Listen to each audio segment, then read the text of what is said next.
পরের প্রশ্ন হলো শাবান মাসের আমল সম্পর্কে জানতে চাই। উত্তর হলো শাবান মাস শুরু হয়েছে। শাবান মাসের সবচেয়ে গুরুত্বপূর্ণ আমল হলো এ মাসে বেশি, বেশি নফল রোজা আমাদেরকে রাখতে হবে। নবী করিম সাল্লাল্লাহু আলাইহি ওয়াসাল্লাম সম্পর্কে আয়েশা রাদিয়াল্লাহু তাআলা আনহা বলেছেন, কানা নবী সাল্লাল্লাহু আলাইহি ওয়াসাল্লাম ইয়াসুমু শাবানা ইল্লা কালিলা। নবীজি পুরো শাবান জুড়েই প্রায় রোজা রাখতেন সামান্য কয়েকটা দিন বাদে।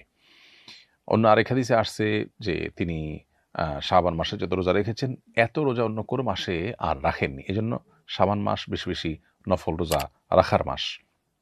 শাবান মাসে নফল রোজা ছাড়া রমজানের প্রস্তুতি টাইপের কাজ হতে পারে।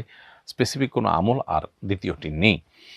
আর শাবান মাসের মধ্য রজনী লাইলাতুন নিসফিন শাবান সেটি হাদিসের আলোকে মর্যাদাপূর্ণ রাত হিসেবে সাব্যস্ত হয়। সেই হিসাবে আল্লাহ তাআলার কাছে মাগফিরাত চাওয়া, আল্লাহ তাআলার ক্ষমা লাভের চেষ্টা করা সেটা মৌলিকভাবে অবশ্যই প্রশংসনীয় হতে পারে।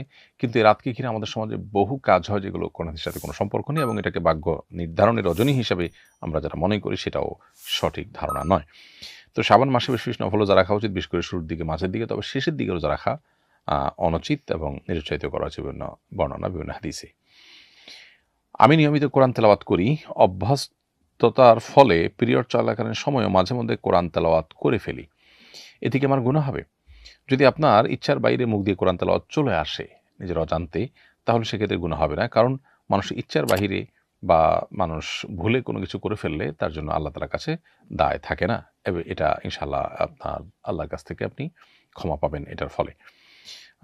যার কারণে আপনি ইচ্ছাকৃত জন্য তেলাওয়াত না হয় সেটি লক্ষ্য করা দরকার। কারণ মাসিক অবস্থায় কোরআন তেলাওয়াত করা যাবে না। এটাই হলো জমহুর বা সংখ্যাগরিষ্ঠ আলেমদের মত, বিশুদ্ধতর মত।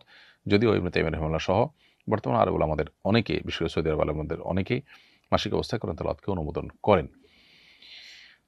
সংখ্যাগরিষ্ঠ আলেমরা অবশ্য এর খেলাফ বা ভিন্ন মত পোষণ করেন।